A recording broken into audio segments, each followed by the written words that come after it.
Boa noite, pessoal do Papo de Gráfica, tudo bom com vocês? Aqui é Ederson Campos. Hoje eu tenho o prazer e a honra de conversar com um cara que é uma referência para mim no mercado gráfico, desde que eu o conheci na faculdade de Senai. Para quem não conhece essa figura, é o professor José Pires de Araújo Júnior. Eu vou ter que cometer uma gafe aqui, mas eu vou ter que ler o currículo dele, porque como é pequeno e quase ele não fez nada, ele não tem muita coisa no currículo, infelizmente eu vou ter que ler para vocês. José Pires é formado em administração, pós-graduado em marketing, controladoria financeira e mestrado em administração. Ele foi executivo de instituições financeiras, diretor de editora e de gráficas. Como professor, ele lecionou nas faculdades FMU, FATEC, FAPCOM, UNOPEC e na faculdade Senai de Tecnologia Gráfica, nos cursos de graduação e pós-graduação.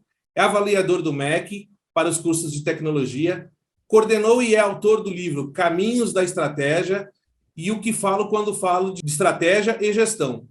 Participou dos livros Manual do Empresário Gráfico e Gráfica, Uma Indústria em Transformação. É autor de diversos artigos na área de estratégia e gestão. Atualmente é diretor da JP Treinamento e Planejamento, coordenador do Núcleo de Pesquisa Boas Impressões, apresentador do programa Boas Impressões e sócio da LZ Seguros e Soluções Financeiras. E também, agora há pouco tempo, superintendente da Andigraf, Associação Nacional das Indústrias Gráficas. Boa noite, professor. Tudo bom com o senhor? Boa noite, Anderson. Olha, Ederson, é um prazer estar aqui com você. Muito obrigado pelo convite. É muito gostoso conversar com você e com teus espectadores. Vamos lá? Vamos começar, professor, com uma pergunta que acho que todo mundo faz, né? Para quem gosta dessa área financeira e entende da área financeira, como que você está enxergando esse momento do Brasil e quanto tempo você acha que a gente consegue estar saindo dessa crise? Olha, Ederson, eu vou dizer para você o seguinte. Se você olhar só pelo mercado financeiro e só por uma medição, hoje, especificamente, nós ficamos com 98 mil pontos na Bolsa de Valores. O dólar, se não estou enganado, está 5,37, por aí, 5 alguma coisa. Se você pegar só essas medidas, vão dizer para você, nossa, está complicado. E realmente está. Só que os maiores investidores na Bolsa de Valores do Brasil, na B3, são investidores internacionais. Eles enfiam o dinheiro aqui direto. E aí você começa a entender, mas por que o cara faz isso? Por que o dinheiro de fora está vindo para dentro do mercado financeiro? Porque eles estão enxergando coisas que nós não estamos vendo. As oportunidades de negócio no Brasil são muito grandes. O Brasil é enorme, o Brasil é imenso. E nós temos muita capacidade para poder passar por essa crise e sobreviver e crescer. Com certeza, nós estamos numa fase, ao meu ver, que é uma fase que antecede a um crescimento. A economia é cíclica. A economia mundial é cíclica. Nós vamos entrar numa recessão. A tendência é que o mundo entre numa recessão, mas nós basicamente vivemos de commodity no Brasil. E nós vivemos de commodity de alimentação. Frango, carne de boi, soja, que é muito forte no Brasil, né? E outras coisas mais, e outras commodities que vão alavancar nossos negócios lá fora, né? Eu atendo em outros países, além do Brasil, na consultoria, e fica claro para eles que o que nós estamos passando é internacional. É uma situação global, né? Você vê a Alemanha com dificuldades.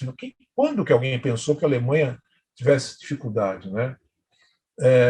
Nós hoje mesmo conversamos com você estava lá, com o José Manuel, que é o presidente da APIGRAF, a Associação Portuguesa das Indústrias Gráficas de Papel e Papeleiros. E lá você vê que o problema lá é imenso. Nós temos um problema aqui, mas o problema deles é imenso.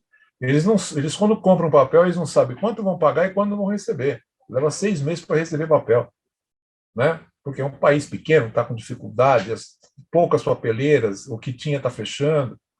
Então, o mundo está passando por dificuldades.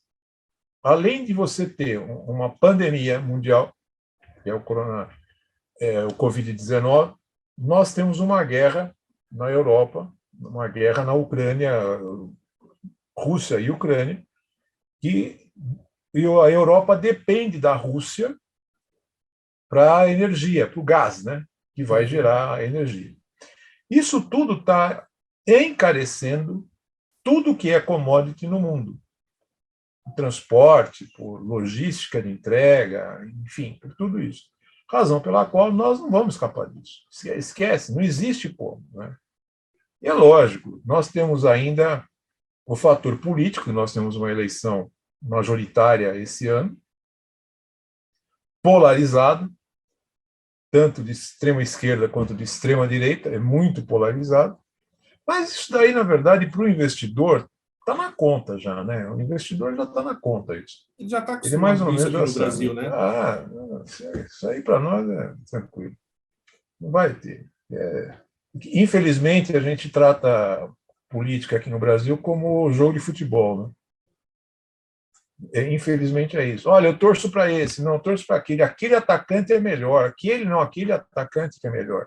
Né? Então, enquanto nós fizermos isso, enquanto a ignorância nesse ponto for provocada, estimulada e comprada pela população, nós vamos estar ferrados.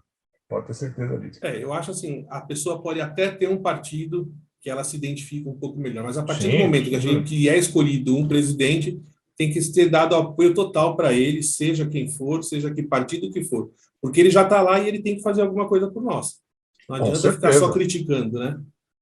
Porque se ele for mal, vai todo mundo mal. Né? Vai todo mundo, o país inteiro. Mestre, agora eu vou fazer uma pergunta particular. Não está aqui, mas eu vou fazer. Todo mundo fala que a dolarização para um país ela é ruim, porque aí a gente fica atrelado à gestão financeira do país, desse outro país e não a nossa. A gente não tem uma independência do nosso dinheiro. Mas você já não enxerga que a gente já é dolarizado? Porque tudo que você conhece, que a gente faz, já é baseado em dólar? Não é bem assim, não. Dolarizado é quando o cara usa a moeda dólar para fazer negócio. Né? A Argentina fez isso há um tempo atrás, a situação. Né? E outros países fizeram também a mesma coisa. A dolarização da economia funciona assim. Agora, é bem verdade que se você importa e exporta, você usa moedas fortes para poder vender e comprar. É isso que eles falam você usar. E não é só dólar, né? Você tem aqui muita coisa que a gente compra. Na indústria gráfica, a gente compra com euro, né? A gente trabalha com euro, compra de máquinas e tudo mais. Né? O restante, vários insumos, sim, dólar petax, na verdade, mas é o dólar petax, que é o dólar médio. Você compra por dólar. Então, isso daí, sim. Nós não estamos dolarizados no sentido literal das transações. Das transações. Nós não estamos, não, porque aqui no Brasil você não pode usar dólar como medida, né? Como medida monetária, como moeda, né? Como moeda de troca. Nós usamos talvez assim uma paridade para fazer uma compra ou outra, tal, mas o que nós usamos ainda é real. Os países que usaram o dólar, especificamente o dólar americano, norte-americano, tiveram problemas. Porque aí você tem que... A Argentina chegou a pedir autorização para os Estados Unidos para poder emitir dólar.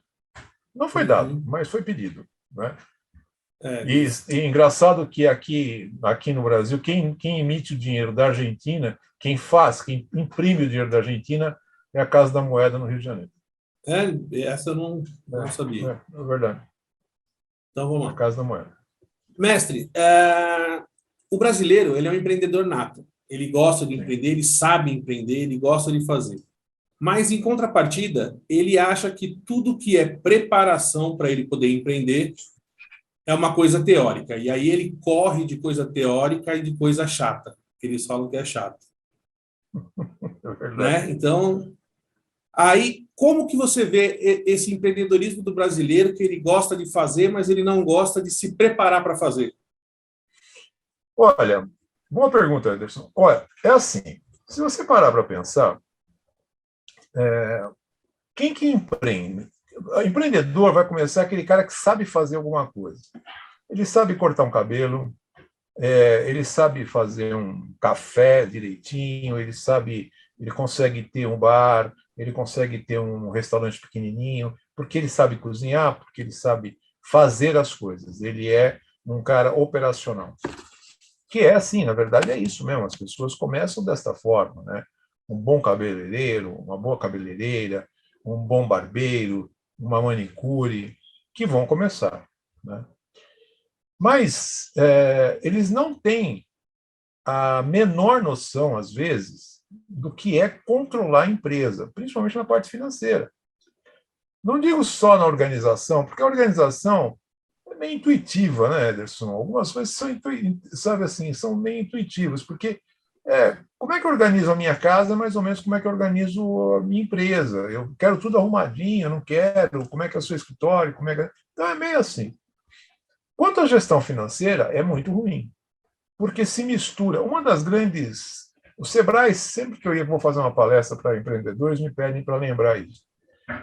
As empresas, o empresário, o microempresário principalmente, ele mistura a conta pessoal com a conta da empresa, sempre. Sempre, ele não separa. É uma Porque ele dificuldade. não tem, ele não conhece, ele não sabe lidar com isso, ele não sabe lidar com custo fixo, custo variável, né? Ele assume, às vezes, alguns custos. Eu tenho ajudado uma amiga, uma grande amiga, por sinal, que a gente está falando e falo para ela, escuta, você está misturando as coisas e tal, e ela é uma tremenda empreendedora, sabe? Ela toca o barco, ela vai, faz as coisas e tudo, vende bem, uma excelente vendedora, mas o controle financeiro dela é precário. Eu fiz umas planilhas para ela, inclusive para ajudar e tal, não sei se ela está usando, mas eu acredito que sim. Então, fica essa situação em que você não tem como cuidar da parte financeira porque você não tem conhecimento, fora que você não tem tempo. Porque você sabe muito bem, Anderson, você é empreendedor também, que o empreendedor, ele é o diretor da empresa, ele é o office boy, ele é o financeiro, ele é o cara que faz tudo, né? Achar que você vai... Quem acha que vai abrir uma empresa e vai chegar às 10 horas da manhã no escritório, ou vai começar a trabalhar às 10 horas da manhã, esquece, cara. Esquece. Estamos aqui, são 9 horas e a gente está tocando o barco. Não tem como. E é assim mesmo que vai fazer, né? Eu sou um dos Você não primeiros a chegar vai. na empresa 7h10, no máximo 7h15 eu já estou lá. E normalmente eu saio quando eu tive que fazer o setup aqui em casa para poder me afastar obrigatoriamente um pouco, mas aí vem trabalhar também aqui e não adianta nada. Estou trabalhando É, do mesmo jeito. mas é isso, né? Por que acontece isso? Por falta de educação financeira na escola. Você entende? Era a Você não próxima tem mais pergunta. isso. Não tem isso. Isso aí quando eu fui para a faculdade de administração, eu queria fazer administração há muitos anos, sabe? Não foi uma coisa que, pô, vou fazer administração. Não, eu tinha entrado em odontologia, quando eu fiz, o ano do que eu fiz o vestibular, eu tinha entrado em odontologia, não fui fazer, porque eu não queria fazer, minha família queria, mas eu não queria fazer. E eu entrei em administração de empresas, porque eu queria fazer. Mas essa vontade de fazer administração de empresas vem de uma aula, de uma matéria que a gente tinha na 7ª série, a minha professora chamava Graziella, na época, no Costa Braga, no Colégio Costa Braga, onde eu fiz primeiro e segundo grau, depois faculdade, e ela ensinava técnicas comerciais. Eu adorei aquilo, eu me identifiquei com aquilo, né? Porque o que eram técnicas comerciais? É como você lidar, e foi o que eu comecei a fazer quando eu fui trabalhar no escritório do meu irmão. Nessa época, eu tinha 13, 14 anos, eu fui trabalhar no escritório do meu irmão para ser office boy e para organizar o escritório. E organizei tudo lá direitinho, arrumei e tal. E aí começou aquele vírusinho da administração entrar no corpo, entendeu? E até hoje estou aqui fazendo a mesma coisa. E aí você acha que é isso que se deve àquela taxa até do próprio Sebrae, que mais de 50% das empresas que abrem fecham em menos de 2 anos? Você acha que é esse despreparo que Menos o de um pessoal ano, tem? menos de um ano. É o despreparo, as pessoas não estão preparadas, sabe? Não sabem fazer uma tabela. E não, veja, eu estou falando isso no sentido de querer alertar, não de Não, criticar. criticar não. Porque as pessoas não sabem, porque ninguém ensinou, ninguém falou nada. Nós não temos esse hábito de fazer isso. Nós A não gente temos aprende na esse hábito. escola, na maioria das vezes, as coisas que a gente não vai usar. Muitas das coisas a gente Algum, usa, só que a maioria e das coisas poderia a ter usado de gente outra forma. poderia Agora ser está preparado já desde a quinta série até é, o colegial. Agora nós estamos com um projeto de lei para que seja incluído em educação financeira nas matérias, né? Eu acho que é de colégio, segundo grau, né?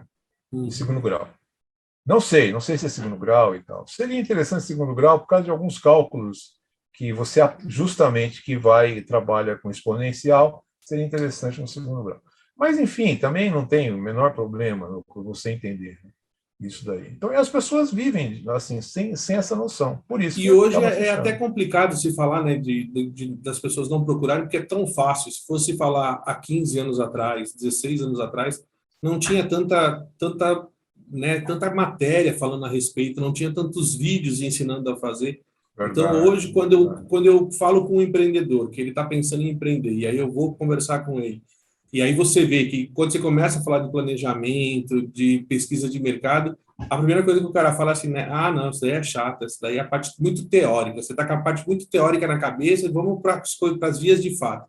Aí você vê que é tão, né, com a internet toda aí, o Google, que a gente brinca, né, que vai lá, só digitar, você vai ter uma infinidade de informação, e eles menosprezam essa coisa tão maravilhosa que é a É, informação gratuita.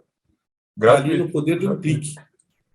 Mas sabe, Ederson, é assim, o que o pessoal acha que é teoria, eles não entendem que a administração de empresas, diferente de outras ciências, a administração de empresas, você aprende fazendo, né? Mas que nem o caso tem um caso, nossa, famoso de um sociólogo que foi fazer uma pesquisa na GE, se não estou enganado, e bota a lâmpada, diminui a lâmpada. A GE contratou o cara numa linha de produção, pegou duas linhas de produção, uma aumenta a iluminação, outra baixa a iluminação, começo do século XX. Maslow foi o Uhum. sociólogo que fez isso, foi Maslow. E, olha, viu-se as mudanças, puta, olha, vamos fazer assim, porque se você iluminar mais, os caras ficam mais felizes e tocam. Não, daí se diminui a luz do cara que estava feliz. Pô, mas peraí, continua produzindo. Porque não era por causa da luz, mas sim pela atenção dada àquelas pessoas, né, que começaram a produzir. Então, são coisas assim que as pessoas não entendem que a administração.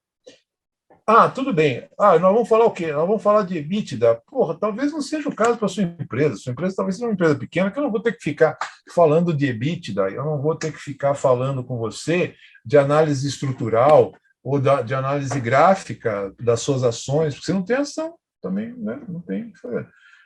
É que não há. Falta um pouco nivelar o que você precisa saber. Né? Não adianta você ir para o Google, e você colocou muito bem isso, Ederson, não adianta você ir para o Google e falar assim, puta, vamos procurar o EBITDA da minha empresa. Como eu calculo? Bicho, na boa. Por quê? Sabe? A sua empresa é pequenininha, é o famoso eu comigo mesmo, por que você vai procurar EBITDA para tentar achar? Não. Procura o básico. Eu vou dar uma palestra dia 23 sobre isso. Cara, procura o básico. O que você precisa de básico numa gestão financeira bem feita? Fluxo de caixa e demonstração de resultado. Acabou. É isso. Acabou. E saber Balanço, não formatar o seu precisa. preço, né? Sim, e saber dividir o que é custo fixo de custo variável. Isso é importante. Isso é importante. O restante, seu balanço, análise do seu balanço, como é que você jogou lá, o que você não jogou, na boa. É legal, deixa o contador fazer, mas não é importante para você. O Pelo importante é no menos seu dia a são dia. os básicos, né? São O básico começa pelo básico. Aí, se você sentir necessidade Começa de pelo alguma coisa um básico. pouquinho mais avançada, você procura e vai implantando. Exatamente. Mas o básico é isso: fluxo de caixa, demonstração de resultado. Né? E separe seus custos fixos dos seus custos variáveis. Porque senão vai virar uma salada de maionese mal feita e vai estragar. Pode ter certeza. Esse planejamento a gente acha que é importante, mas o quanto você acha que isso é importante para o empreendedor? O cara que vai começar. Vou começar a fazer meu café. Eu quero abrir o meu café. O quanto que o Cara, planejamento é planilha importante para mim? é fundamental, porque se você não fizer planejamento, você não sabe quanto você vai investir, quanto que você. E assim, separar o que é investimento do que é custeio. Né? O que é investimento? Equipamento, eu vou comprar, manutenção que eu tenho que fazer, ajuste no prédio que eu tenho que fazer, essas coisas, tudo é investimento. Né? Custeio, quanto eu gasto por mês para manter o meu negócio? Folha de pagamento, luz, água, telefone, internet, né? Essas coisas que são fixas, que você paga ali todo mês. Né? Isso você Querendo precisa ou não, saber. vai ter que ter Vai no final ter, do vai mês. ter. Se você parar para pensar, pegar um exemplo aqui, eu falei muito disso na pandemia, naquele período que o governo mandou fechar todo mundo. Cara, fechou. Fecha tudo, legal. Cara, quem que pagou a luz, a água, o telefone, a internet? Que aquilo é contrato, aquilo é fixo. A folha de pagamento, os impostos, os tributos da folha, é fixo. Você vai ter que pagar, filho. Se você abrir a sua empresa, se você não abrir a sua empresa, se você ficar de férias ou não ficar de férias, não importa. Aquilo vai ter que acontecer. É custeio. Não é investimento. Não, não é investimento mesmo. Aquilo Não. é custeio. E você vai ter que pagar essa conta. Então, isso daí você tem que planejar. Você tem duas tabelas para fazer. Primeiro, tabelinha de quanto custa eu montar o meu negócio, que é investimento. Vou dar um exemplo de café aqui, porque eu já tive café, inclusive. Quanto custa fazer a obra para preparar o café? Quanto custa a mesa, a cadeira, as estantezinhas, a geladeira, o forninho? Forninho até na época eu fiz um comodado. As Quanto máquinas para custa fazer os o café. freezers, o café? A máquina de café eu não comprei, eu aluguei, porque Uhum. tinha opção. Italian Coffee, uma puta máquina, Uhum. maravilhosa, mas era alugada, para não ter custeio, assim, não ter investimento, não sair dinheiro do meu bolso. Né?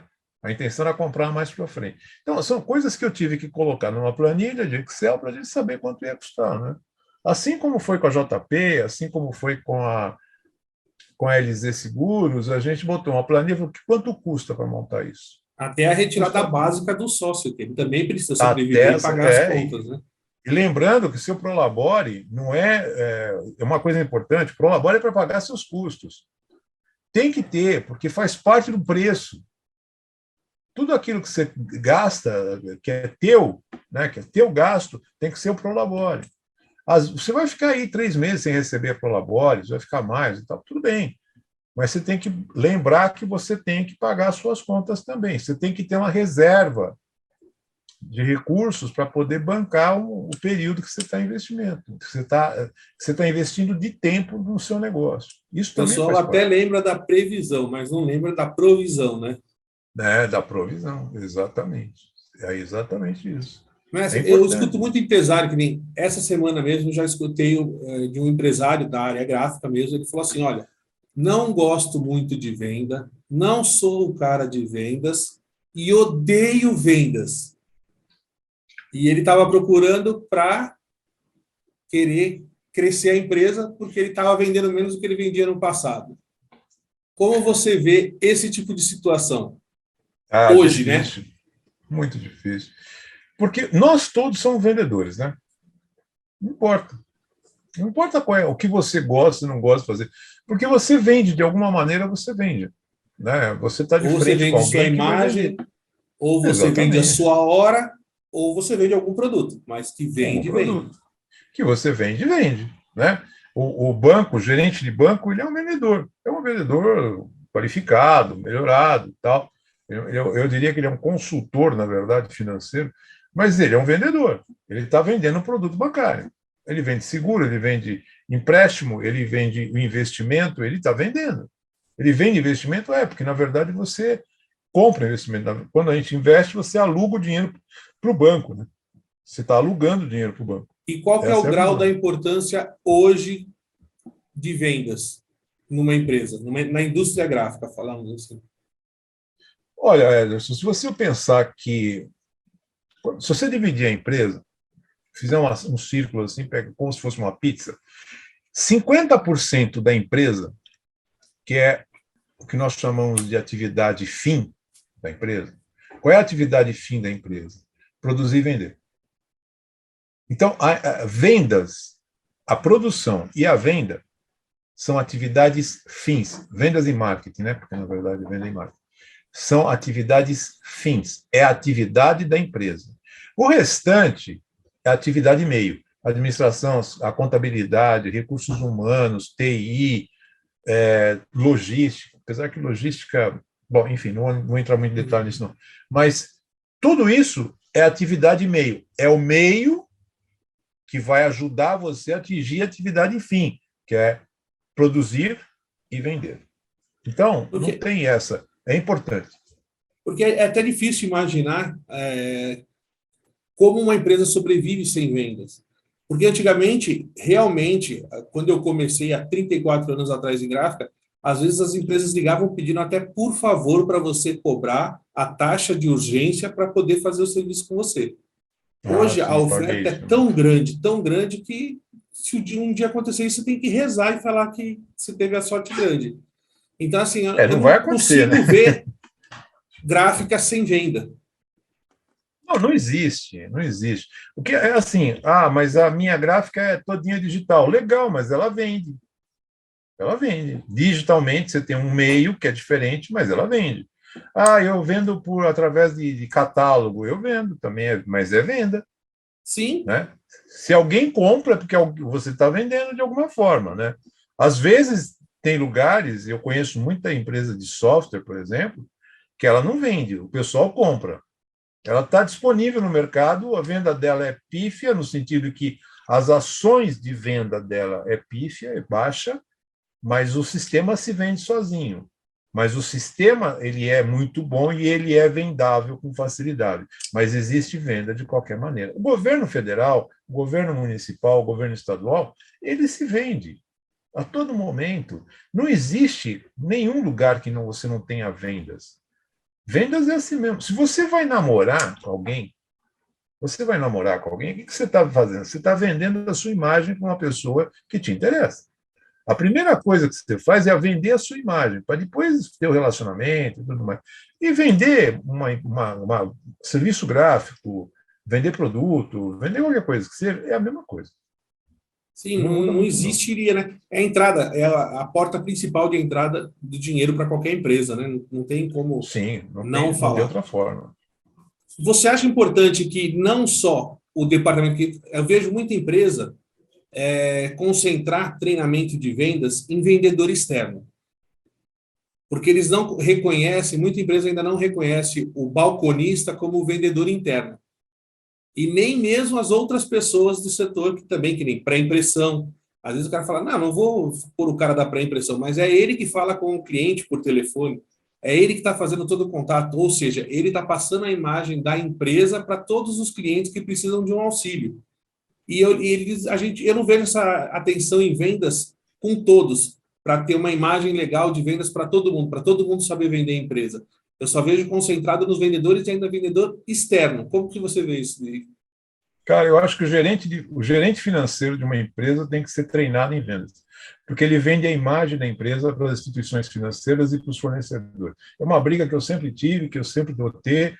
Você precisa treinar o cara a vender a ideia de que a empresa é muito boa, que a empresa é organizada, que a empresa, sabe, para a parte financeira. Agora, é óbvio que o resto precisa. Como é que você vende? Eu sempre tive a seguinte reclamação com os clientes, que eram gráficas, né? Você ia conversar com os vendedores, falou, porra, eu não tenho suporte aqui dentro, eu estou lá fora levando pancada e aqui dentro ninguém sabe me responder nada, ninguém sabe falar com o gerente, com o cliente e manda para mim de volta. Eu estou lá na rua, não sei o que está acontecendo. Então, se você tiver uma equipe interna de vendas preparada, treinada e motivada, para atender essa necessidade, pô, cara, você tem que ter uma equipe. E a equipe de vendas... Fala pessoal do canal Papo de Gráfica, tudo bom com vocês? Estou passando aqui para lembrar que na quarta-feira da semana que vem, dia 20, já o quadro Fala Aí vai estar no ar. Não deixe de participar, sua participação é importantíssima para a gente. Tô lembrando também que a pergunta é o que você acha do mercado gráfico 2022 e como que você vê o futuro do mercado gráfico de 3 a 5 anos. Toda segunda-feira a gente vai lançar um vídeo sobre alguma matéria importante, sobre algum assunto importante que a gente recebe os feedback de vocês ou também que a gente define em pauta. E aí, no final de cada vídeo da segunda-feira, nós vamos deixar uma pergunta no ar. E aí vocês vão enviar um vídeo de vocês entre 20 e 25 segundos, onde vocês vão se apresentar, você vai dizer o seu nome, sua idade e a empresa que você trabalha. E aí você vai responder a pergunta que foi deixada no vídeo. As melhores respostas vão ser editadas e postadas na quarta-feira no quadro que chama Fala Aí. Então é um quadro onde a gente vai dar voz para que vocês participem de algumas dúvidas que a gente tem ou de alguma situação que a gente vai colocar lá. Então vocês vão poder dar a opinião de vocês e vão poder ser ouvidos por todo mundo. No final da sua resposta, você pode mandar um abraço pro pessoal da sua empresa e contar para eles como é que foi a participação. Participem, se inscrevam no canal, dê o joinha no vídeo, é muito importante para a gente. Obrigado. Eu digo para você que a maior experiência que eu tive nesse ponto, dizendo para você o seguinte, a empresa inteira vende, foi a Natura. Né?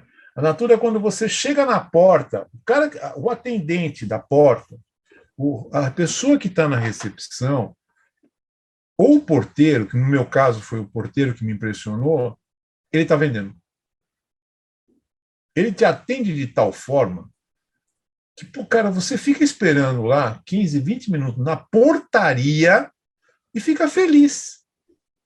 Porque o cara te atende muito bem, soube lidar com você, sabe como lidar com você. A recepcionista, cara, eu estava vendo a hora que ela ia falar, pode pegar o catálogo e fazer o pedido, porque é impressionante.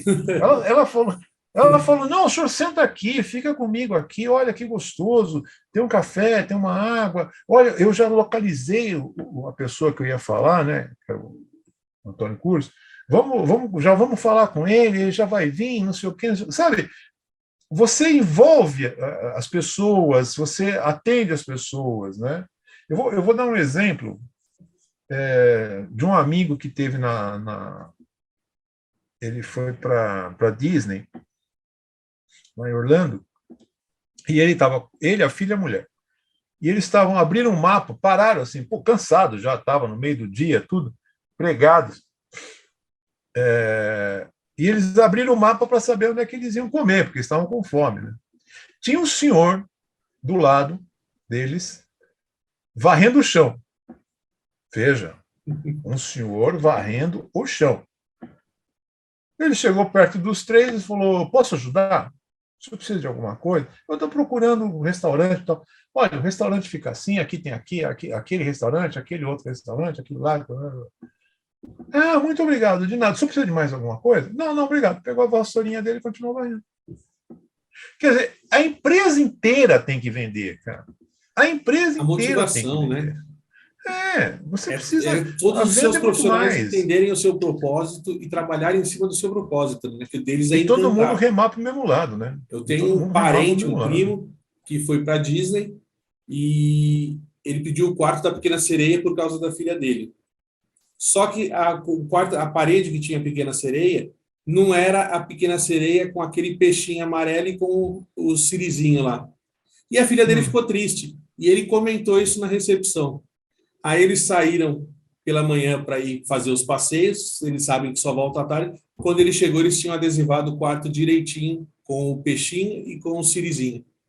Olha, tá vendo? É encantar, né? Que mudam.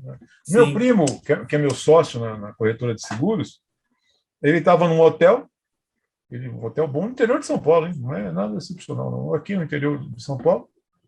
Ele estava no hotel e tal, daí ele passou pelo carro, olhou assim e falou, putz, o pneu está no chão, mas eu não vou nem esquentar minha cabeça, porque eu não vou usar agora.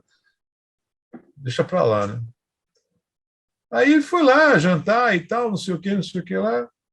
De repente ele voltou e falou: agora eu vou ver se eu troco. No dia seguinte, ele falou: vou ver se eu troco. Ele olhou assim, o carro estava trocado. Ele falou: nós chegamos na recepção, falou: escuta, o pneu aqui. Ele falou: senhor Luiz, nós vimos que o pneu estava baixo, o senhor tem lá o negocinho da Porto Seguro.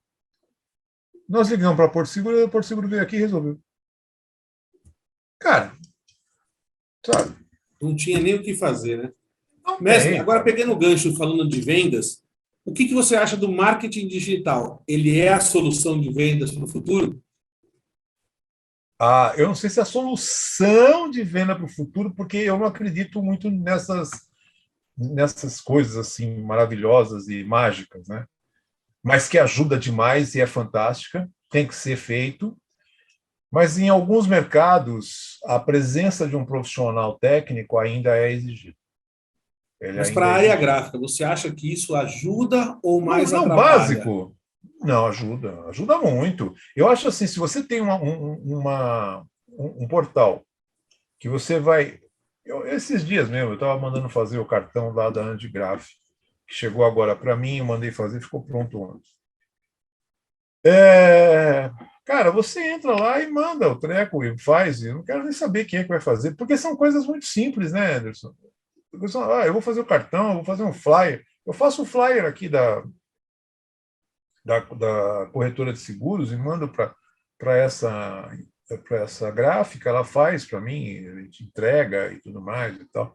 A única coisa que falta é alguém entregar o flyer para mim, assim, fazer a entrega pessoalmente, mas daqui a pouco vai ter alguém para fazer. Tem, viu? Na verdade, Já já tem. tem. Já tem, Hoje, já tem. hoje a indústria consegue entregar para o Brasil inteiro em no máximo 3 dias. Então, e assim, sabe?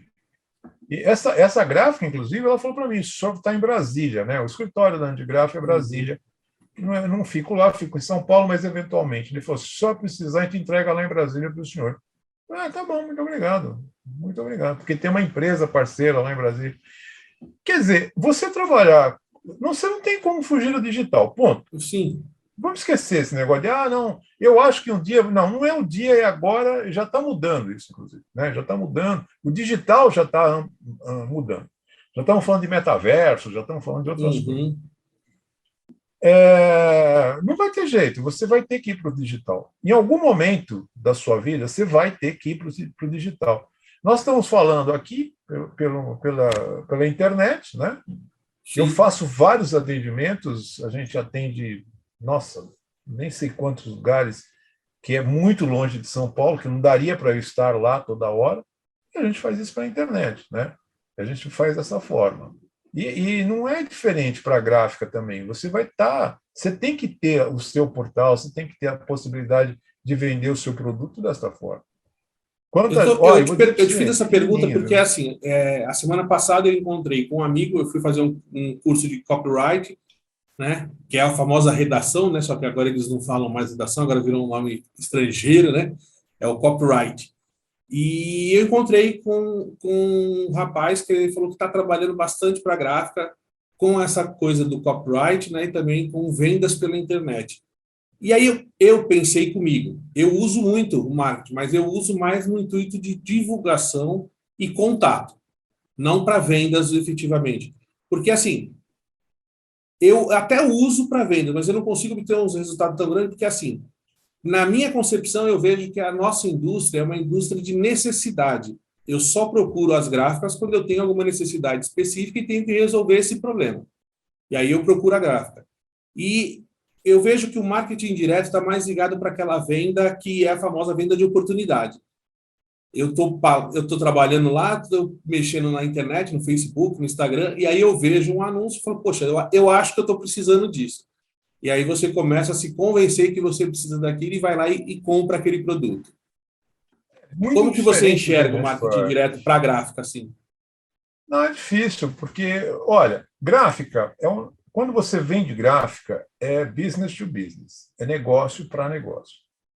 Né? Uma gráfica vende por exemplo, com um escritório de advocacia que precisa montar um livro, que ele precisa de cartões, ou que ele precisa fazer alguma impresso que eles têm que ter, né? A advocacia ainda tem isso, precisa. Ou você está atendendo uma empresa de farmacêutico. Uma farmacêutica, ela não vai comprar embalagem pela internet. Pode Não. esquecer. Não é isso. Não vai acontecer isso. Ah, mas aquele cara que quer fazer a festa, vou dar um exemplo nosso aqui, eu, da minha esposa, dos outros avós. Ah, vamos fazer a festa do neto. Pô, aí sim, você vai lá e procura quem faz caixinha. Uhum. Né? Faz uma demanda aí de 30, 40 caixinhas para criança e tudo mais. É diferente, entendeu? Porque aí tá, tudo bem, olha, tem aquela empresa ali, você entra na internet, tem um cara que faz caixinha, ele vai mandar para você, bacana. Mas o grande modelo ainda de gráfica, e não que não exista isso, tem, mas a gráfica ela é um negócio para negócio. Eu estou vendendo, por exemplo, eu estou vendendo para o Laboratório Axê, eu estou vendendo para uma GM, eu estou vendendo para uma Mercedes. Mas, no geral, isso daí não é compra de oportunidade, é uma compra lógica. É diferente. A compra de gráfica, na grande parte, mesmo pela internet, ela é uma compra lógica. Eu preciso ter um cartão de visita. Eu preciso De ter necessidade mesmo, né? é uma necessidade. Não tenho que, mas eu posso, até aconteceu já de eu passar numa loja de uma gráfica rápida, passar numa loja, ver uma caneca, ver uma lapiseira, ver eu achei bonito e comprar. Lógico, uma compra de impulso. Sim. Mas não é o normal. Você vai lá uma vez e compra, outra vez e compra, né? Vai Mas você comprar não uma acha que coisa o muito pessoal da específica. indústria gráfica está confundindo? Você tem um business, uma loja bem transada, com tudo automático, por exemplo, da Isidora e outras desse tipo, com o marketing digital? Será que eles não estão confundindo o que é o marketing digital e o que é uma loja para fazer o business? Não sei te dizer se estão confundindo ou não. A experiência que eu tive, inclusive, com clientes que têm Isidora, para mim ficou muito claro para eles ali como é que a gente operaria, né?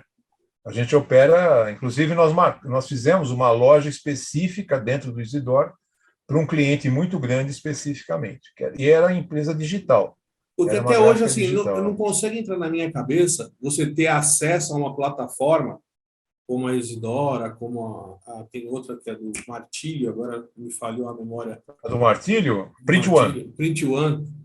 Você tem uma plataforma que é uma plataforma completa, aonde ali você pode oferecer todos os diferenciais que você tanto sonhou e a gente muito fala, a gente escuta em palestra, em tudo, e aí você compra a loja. E o diferencial que são as artes, você poder colocar os templates, você poder fazer as outras coisas, a pessoa acha é caro, e aí eu não invisto. Entendeu? O É, cara paga 1 milhão numa máquina, mas aí ele não preenche a máquina dele com impressão porque ele não quer gastar o dinheiro da solução é, que realmente vai fazer a diferença. o que eu digo para você é que o cara não entendeu a ferramenta. Ele não entendeu o uso da ferramenta, né? Isso acontece muito. Eu tenho certeza que tanto a Isidora quanto o Print One deve ter um monte de casos que os caras saíram porque eles não entenderam a ferramenta. Eu estou te dizendo, no Isidora, eu não conheço o Print One, assim, eu conheço o Martílio, acho um cara muito gente boa e sei que a empresa dele faz um trabalho legal. Mas o que eu quero te dizer é que eu conheço Isidora porque trabalhei, eu tive clientes com Isidora. No Isidora, nós abrimos, olha, eu tenho um cliente grande, né? Um clientão aí, sei lá. E aí vamos lá e falar, o que o cara demanda? Demanda isso, isso, isso. Porra, vamos abrir uma loja para esse cara? Então ele tem lá, o funcionário dele tem um login e senha para comprar e ele está liberado para comprar aquilo. Né? Olha, eu preciso comprar cartão. Eles usavam muito ainda, há pouco tempo, não era muito tempo, não. Usavam muito cartão. E a Só que ali liberação por também, funcionário, né? Você tem os por funcionários que podem funcionário, por comprar. funcionário. Não é Exatamente. qualquer um que vai entrar lá no site e vai fazer a compra. Não, de forma nenhuma. É o por funcionário. E ali outra coisa, o cara quer colocar lá o cargo, a senha dele, o login dele permite que ele coloque aquele cargo no cartão dele. Não pode ser outro, entendeu? Não pode mudar. Não pode acrescentar coisas que ele não pode colocar. É bem claro, é bem fácil. É para isso que serve. é um vendedor silencioso. Acaba sendo um vendedor silencioso, porque o cara está disponível e vai fazer. É a mesma coisa quando você pega e fala assim, olha, eu tenho uma impressora parruda, uma impressora laser aqui, vou colocar para você, nós vamos colocar login e senha, só imprime quem tem autorização. Sim. E aí você coloca lá no seu budget orçamentário tantas impressões por departamento. É isso, é basicamente isso. É a Aí a mesma pessoa coisa. usa como ela quiser. Como Vamos ela voltar a quiser. falar de uma coisa um pouquinho mais polêmica, né, que inclusive foi comentado hoje lá no auditório do Senai, que é o que o promocional está acabando. Todo mundo fala isso daí. Uma das primeiras coisas que todo mundo, quando fala que o promocional está acabando, que as comparações vêm, é assim, não tem mais cartão de visita no mercado, não tem mais flyer no mercado e não se faz mais promocional para eventos. E aí eu tive na Bienal e todas as sacolas tinham cartão de visita, tinham promocional e tinham tudo. Vai acabar o promocional? Não, não acho que acabar, não. O que foi dito lá é assim, precisa ser entendido também. Uhum. Não é que vai acabar ou que não vai existir, mas esse negócio de que vai acabar e vai existir é muito ruim de falar, porque eu estou ouvindo que o offset vai acabar desde os anos 90. Quando Não chegaram as acabou primeiras digitais, né? quando chegaram as primeiras digitais. Quando chegou, na verdade, eu escutei isso quando chegaram os duplicadores. Que o cara que inventou o duplicador não tinha mãe, né, cara? Porque ele não sabe. Puta, aquilo era horrível. Os primeiros duplicadores digitais eram horríveis. Você ficava tudo sujo para mexer naquilo, uma coisa horrível. Mas não vai acabar. O que acontece é que o mercado encolheu. Sobrevive no mercado quem é competente. É simples assim. Ah, mas vai acabar. Eu acabei de comprar agora, a gente precisou para a corretora de seguros, a gente acabou de comprar 2.000 flyers. A gente precisou comprar 2.000 flyers para distribuição. Cartão, acabei de falar para você. Eu tenho cartão da LZ, tenho cartão da JP e agora da Andigraf. Né? Não vai acabar isso, cara. Eu acho muito difícil. O que eu acho é que restringiu. O que acontece? Você, de um tempo que é como eu também, que fazia muito promocional, porque você tinha agências de publicidade, o que os caras faziam de folder e flyer era uma piada. Né? Você não ligava a máquina para fazer 1.000 flyer, 1.000 folder, não fazia. Não vou nem ligar a máquina. Não vale a pena. Hoje, putz, se aparecer na tua frente, você manda bala. Por quê? A utilização desse instrumento de comunicação mudou. Né? Agora, mudou quer dizer que não acabou, mas mudou. Você precisa ter outras coisas. Por exemplo, você faz um flyer com código de barra, ou, perdão, com um QR Code, e que te remete a um site. Você faz a integração. Todas as informações, né? Com todas as informações. Você tem que integrar. Você faz a integração da comunicação. Né? Você não pode depender só. Antigamente, a gente dependia de um folder. Mas você não acha que isso já vem vindo, Pires, daquela época que antes era artes gráficas, onde a gente produzia as artes, produzia inclusive as fotografias dos catálogos, faziam tudo, e aí a gente começou a se acomodar um pouco e foi vivendo um pouco de só impressão? Você não acha que já veio dessa época a gente abriu mão de ser arte gráfica para se tornar impressão gráfica? A indústria gráfica ela vem mudando muito tempo e muito rápido. Eu diria para você que artes gráficas é quando meu tio fazia a Gazeta de Santo Amaro era uma máquina de impressão direta, uma Macatu, uma coisa assim, de impressão direta, lá em 1940 e alguma coisa. Ali era artes gráficas, porque você ia montando a rama com os tipos para sair e tudo mais. Aí, mesmo com a popularização das offsets e tudo mais, quando popularizou o offset, e quando você começou a ter tecnologias que permitiam que você tirasse o fotolito dentro da sua gráfica, virou indústria. Né? Virou indústria, e aí as tecnologias eram... Eu digo isso quando você popularizou, né? Porque as grandes empresas, os grandes jornais e tudo mais já tinham isso. Mas quando você populariza para todo mundo ter, você põe aí uma image setter e tira o rolo de laser filme, o laser filme também, mas o fotolito direto, começou a se ter um volume maior, né? Um volume maior. E agora a gente já tem o computer to print, né? O famoso CTP, que vai para a chapa, e a chapa manda pau e tudo mais. E tal. Quer dizer, você não. Na verdade, você não cria mais nada, né? Você reproduz e ponto. Mas a gente não poderia ter evoluído em conjunto com isso, já que estão se criando os Deveria. métodos digitais, a gente seguir com os métodos digitais de criação e desenvolvimento, mas dentro das empresas gráficas. Pois Porque hoje em dia mas você isso chega para um cara de pré-impressão e fala assim, corrige o endereço para mim, eu escrevi minha rua, em vez de ser Antônia, está Antônia. E o número é 118. O cara fala, não, tem que vir a arte pronta, tem que estar tudo prontinho, porque eu não posso pôr a mão na arte de ninguém. Isso não fere um pouco o princípio de artes gráficas? Não é que fere o princípio de artes gráficas, né? Não é, isso é indústria. A indústria não para pensar nisso. A indústria ela quer fazer. O que muda, no sentido de que agora, o que você está colocando é o que nós temos que ter um passo para trás. Nós temos que ter, de novo, os birôs dentro das indústrias. Muita empresa hoje, por que não se faz isso assim, Ederson? Porque esse encargo ficou a cuidados das agências. Né? Mas é um cargo caro para alguns clientes que a gente poderia estar atendendo. Pois é, mas as agências é que fazem isso. E se você faz criação na sua gráfica, você está competindo com a agência. E se você compete com a agência, você deixa de atender um cliente, que é a agência. Você entende isso?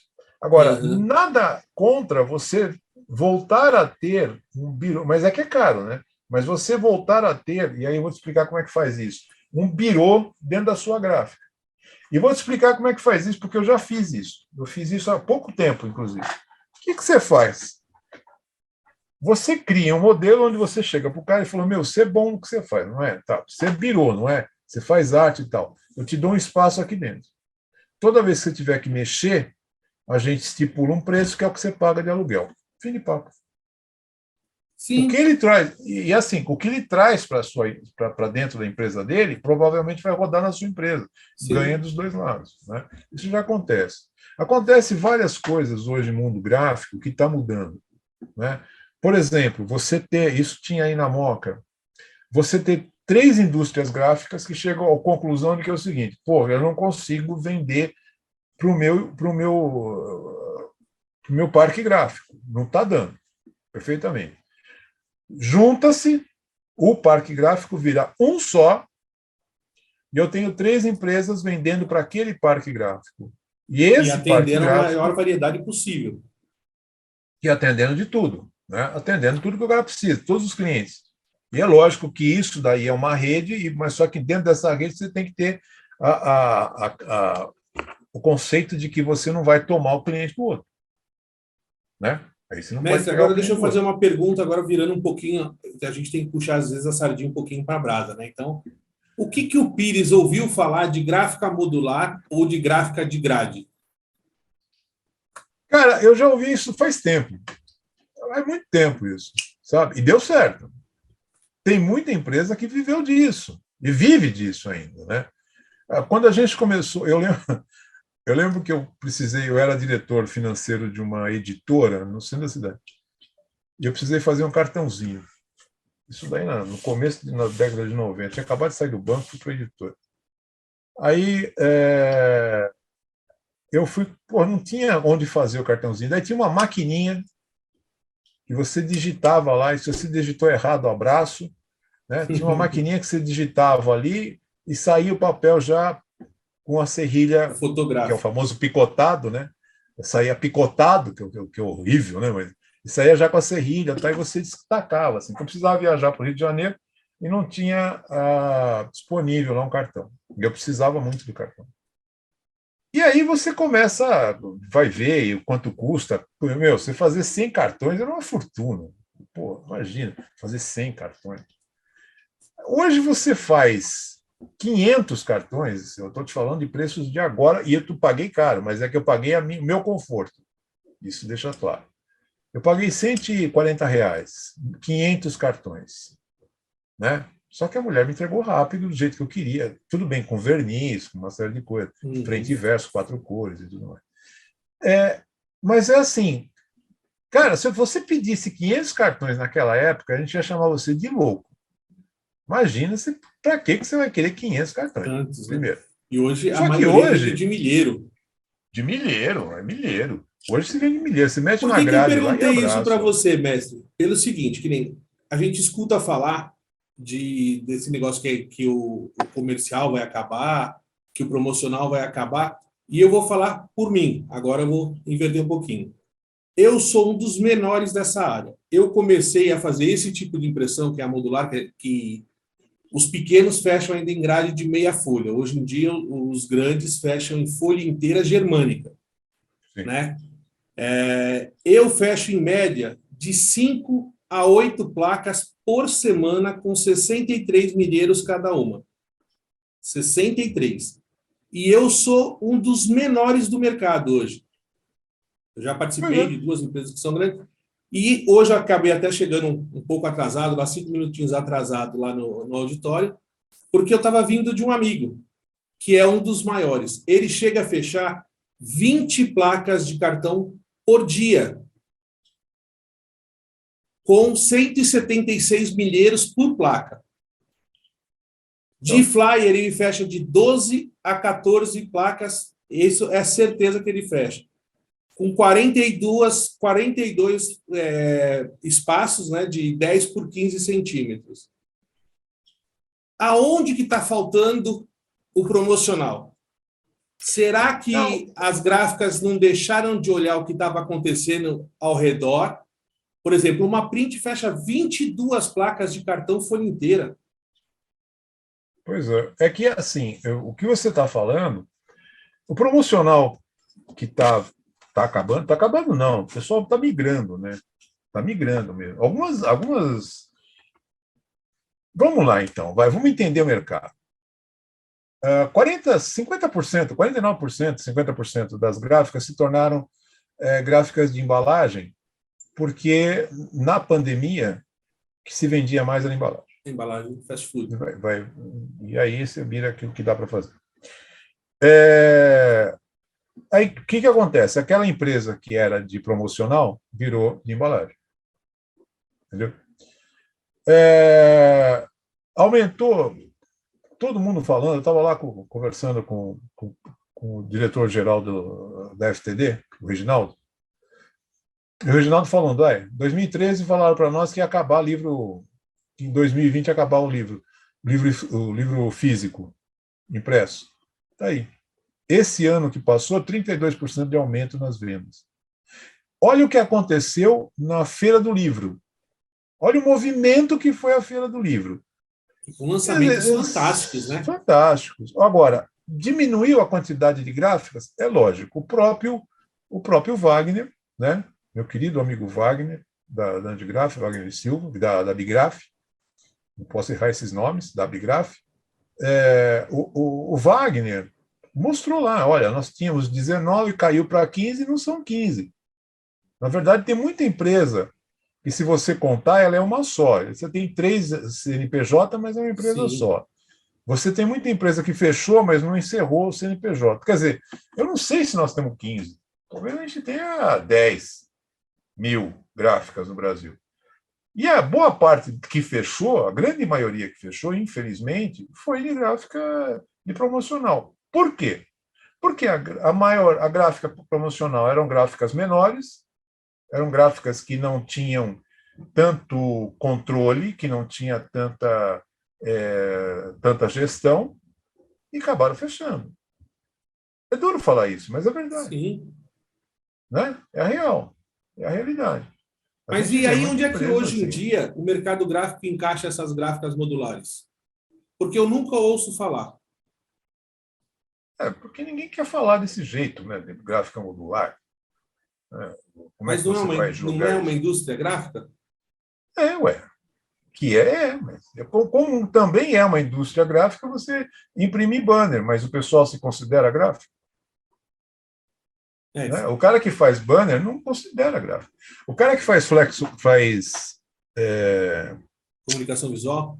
comunicação visual no geral, ele não se considera como gráfica. Né? O cara de Silk não se considera como É gráfico. que aí já vem uma rixinha antiga, né? Pois Isso é, já é uma... pode ser, mas é setor gráfico, é setor de Sim, impressão. Né? é setor de impressão. Para mim é tudo a Setor de mesma coisa. impressão, é gráfico. Eu só só... tenho dúvidas até hoje se impressão 3D estaria no mercado gráfico. Estaria de uma outra forma, complementar, mas não é do mercado gráfico. Né? Eu também concordo. Tenho dúvidas aqui. É complementar. Mas... E hoje, como é que você vê, como que você descreveria hoje o proprietário de gráfica hoje? Ele está antenado com tudo que está acontecendo? Ele pensa no mudou futuro? muito, né? Pensa assim. Eu tenho alguns amigos fora de São Paulo, no Nordeste, para ser mais exato, que ele não só pensa no futuro, como ele já planeja passar o bastão. E quais são as maiores preocupações do empresário? Vamos ponderar assim, da personalidade, o empresário antigo para o empresário novo. O que um se preocupa e o que o outro se preocupa? Eu acho que o empresário antigo ainda tem, aqueles bem antigos mesmo, que eles têm muito receio de troca de tecnologia. Ele tem muito receio de não ter braço para continuar o que ele está fazendo.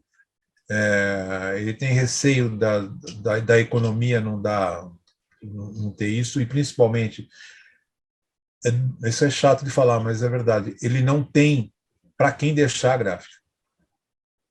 Conheço vários amigos que não tem para quem deixar a gráfica. Vai acabar vendendo ou vai acabar fechando.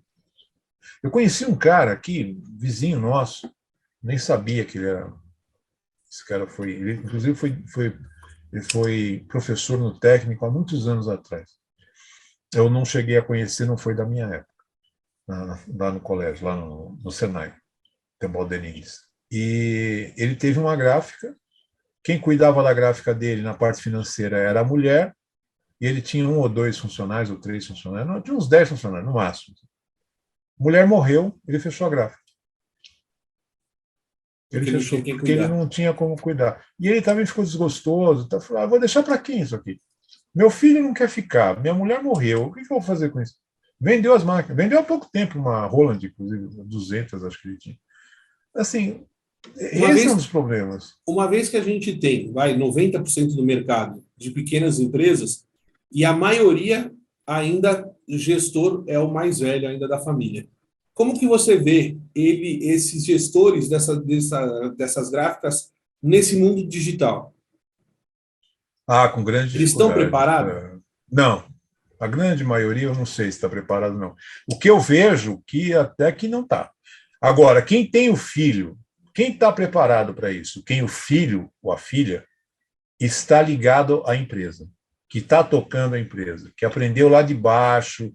Não é aquele cara que fez faculdade, sentou a bunda na cadeira ali e falou, olha, agora sou o chefe. Né? Mas é aquele cara que aprendeu lá de baixo, que foi, sabe? Eu tenho uma menina que eu tenho muito orgulho de dizer que eu ajudei no trabalho final da faculdade, mas essa garota, ela é filha de um empresário. Essa menina é pau para toda a obra. E esse cara faz o que ele pode fazer, ele viaja, ele vai para onde ele tem que fazer, porque ele tem outras atividades além da gráfica, que ele pode fazer isso porque a filha dele, a Marília, ela toca a empresa. Ela vai lá e é uma menina muito nova. Ela é muito nova.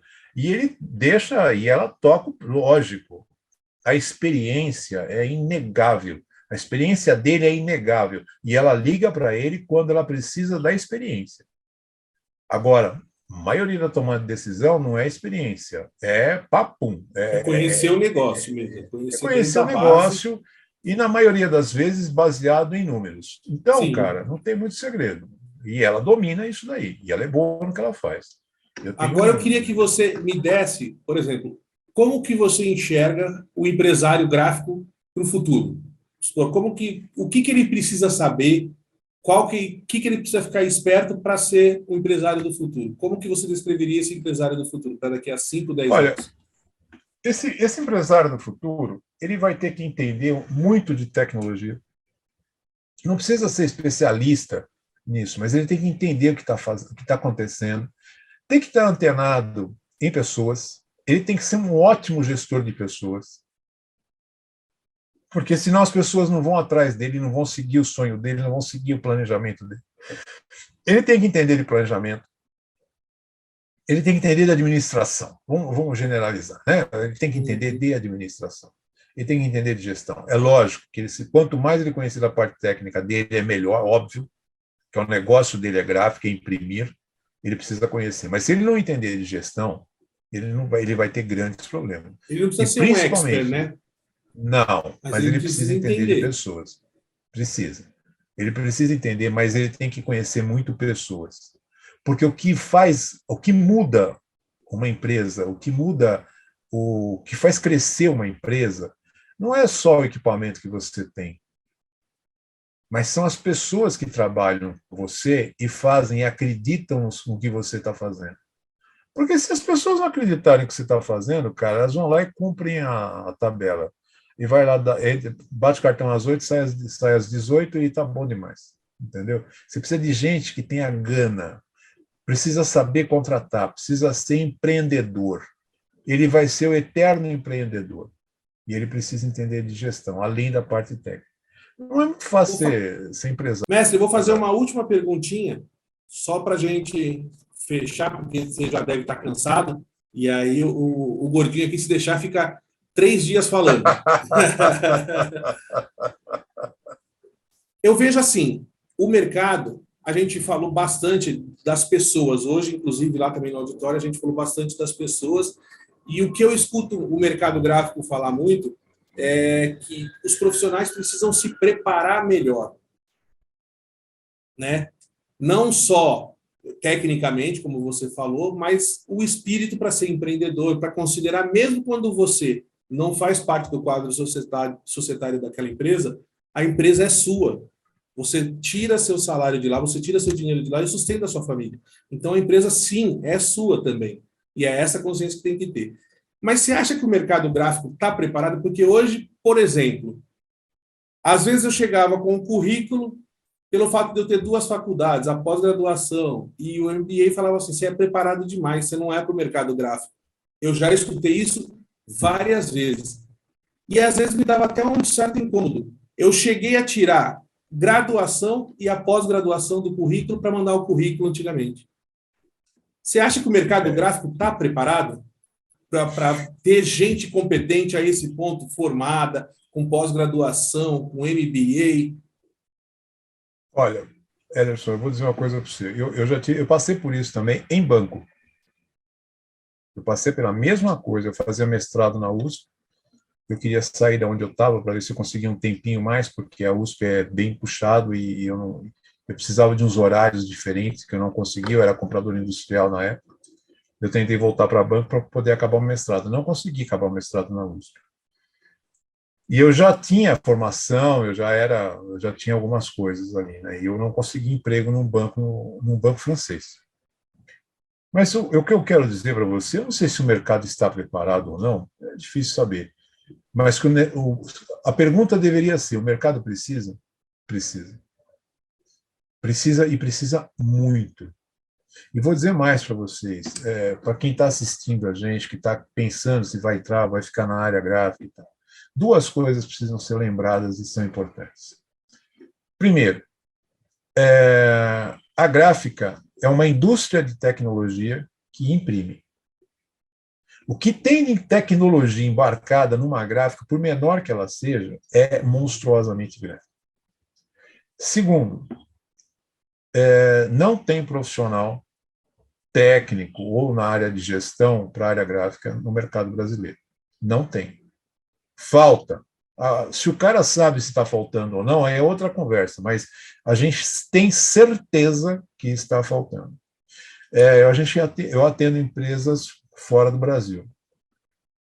Para onde você vai e fala que você é professor do Senai e tudo mais e tal, não tem como mandar alguém para cá? Eu falei, tem, ué. Você paga para o cara. Mas, nossa, não sei o que, aqui as pessoas não querem ir. O profissional que se forma e fica aqui no Sudeste, Ederson. Uhum. Vai para o Norte e Nordeste, vai para a América Latina, Vai para Portugal, você escutou hoje, você estava lá com o presidente da Apigraf, né? Uhum. Que, nossa, deu um depoimento fantástico, Sim. que falta a Portugal, Europa, né? Nós Não estamos falando tem de Europa. informação. Portugal não tem formação para a indústria gráfica. E tem indústria gráfica lá, com dificuldades, com problemas. Eu te fiz É essa isso que eu pergunta tô te porque, dizendo. assim, como o mercado é basicamente das pequenas empresas, né?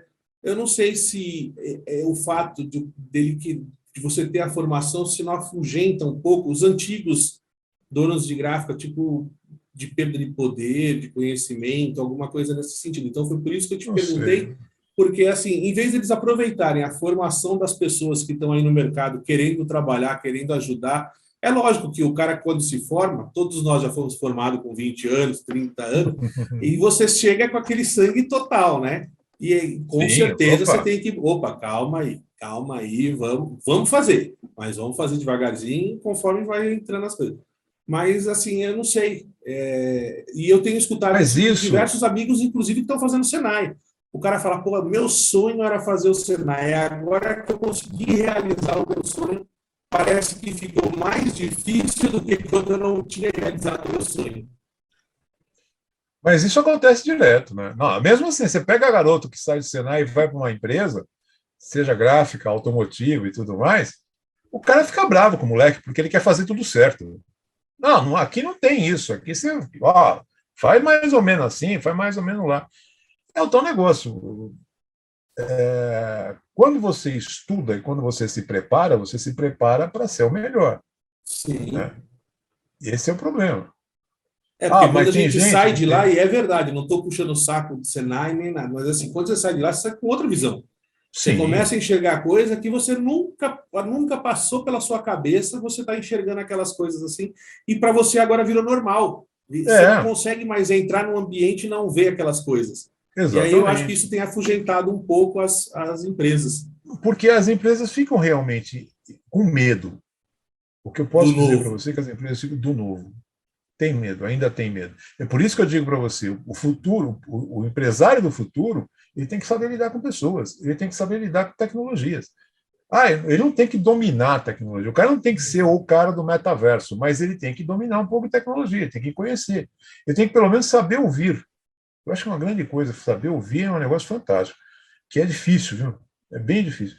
Então, é assim, o que eu acho não, no que eu acredito é que não há como você ter agora, daqui para frente, você ser empresário sem ter conhecimento. Sim. Você ter conhecimento de Google, que eu costumo dizer que é um oceano de 60 centímetros, isso não vai resolver seu problema. Não. Até para Você vai procurar, ter que você ter precisa saber conhecimento. procurar, né? O que você quer. Exatamente. E assim, isso aqui é bom, isso aqui é ruim. Eu leio bom, leio ruim e falo, isso aqui é ruim. Né? Isso aqui é uma droga, não faça, não leia isso, ou não vai atrás disso, isso aqui vai dar com burro na água. Né? Que nem as teorias econômicas, as teorias financeiras e tudo mais, aqueles modelos que são criados, às vezes, que nem eu vou dar um exemplo clássico disso, né, que eu discuti com a pessoa que apresentou isso aqui no Brasil, quando eu estava na USP, que é a reengenharia reengenharia estratégica, né, que você faz. Você não tem níveis para chegar. Você quer chegar onde? Você quer chegar aqui, então você parte daqui para cima. Isso não existe, cara. Não existe orçamento. Toda a cultura organizacional que você tem, você joga no lixo. Né? Todo o ambiente organizacional que você tem, você joga no lixo. Não, não é assim. Isso, eu estou dizendo o seguinte: eu li isso aqui, discuti, briguei. Você precisa ter. A gente não pode viver só de Google e de TikTok. Você tem Sim. que estudar. Não adianta. É Senão você se não vai. informar. Se você está com dúvida em algum lugar, você tem que ter informação, senão não adianta. Essa é a verdade. Mestre, muito obrigado pela entrevista. Foi uma honra de Obrigado a verdade. você. Você não sabe o prazer que eu estou tendo de poder fazer essa entrevista com você. Esse bate-papo, né? Não é uma entrevista, é um bate-papo gostoso. Eu gosto de aprender, sempre gostei dos nossos papos, sempre gostei de tudo. Então, eu te agradeço muito, fico muito honrado de poder. Eu é que agradeço demais. Foi incrível. É muito gostoso conversar sobre isso. A gente sempre teve bons papos, só não eram gravados e não iam ao ar, né? Nós tivemos sempre bons papos sobre isso. E eu estou aqui à disposição. O prazer é meu, uma honra. Mas Falar quer com deixar você, algum contato? Eu vou deixar depois todos os contatos no final da entrevista, mas se quiser deixar algum contato de Facebook, de Instagram. Bom, eu estou lá no Facebook, eu estou no José Pires de Araújo Júnior, no Instagram também, a mesma coisa, e no LinkedIn é Professor José Pires. Tá, depois a gente vai deixar na descrição final do vídeo, a gente vai deixar todos os contatos do professor aí, e olha que é uma palestra que vale a pena. Então, se você é empresário, se você é industrial e quiser uma palestra boa, por favor, é só convidar o professor que ele... Eu estarei no dia... Você vai soltar isso antes até.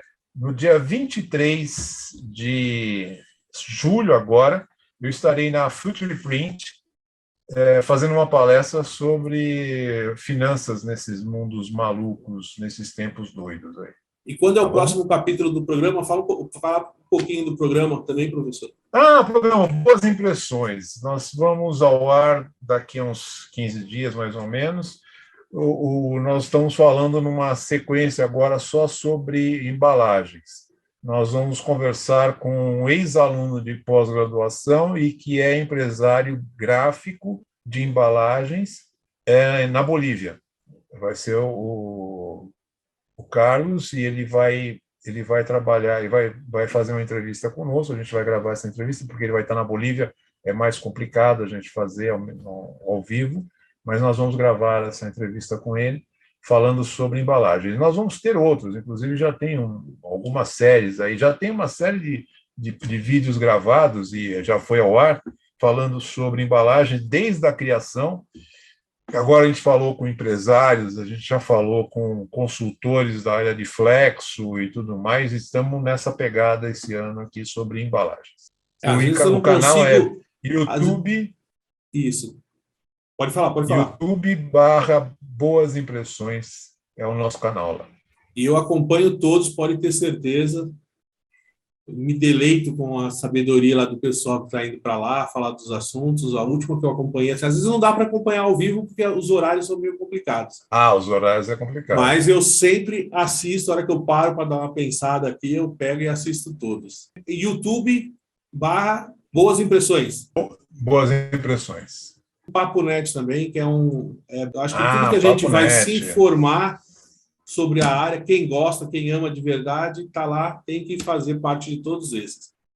Beleza? É YouTube/Papo Net, também com o Paulo Adair, que é parceiraço. E o Paulo Adair também está lá trazendo muita coisa legal, muita coisa boa.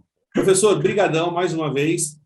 E a gente se vê aí pelo caminho, sempre que precisar de alguma coisa. E não esquece de mandar as novidades. Se tiver novidade do capítulo, pode mandar pelo WhatsApp, que a gente põe no canal também, sem problema nenhum. Muito obrigado, Anderson. Um grande abraço para você. Obrigado, pessoal. Esse foi mais uma entrevista do canal Papo de Gráfica. E na próxima semana a gente volta. Obrigado.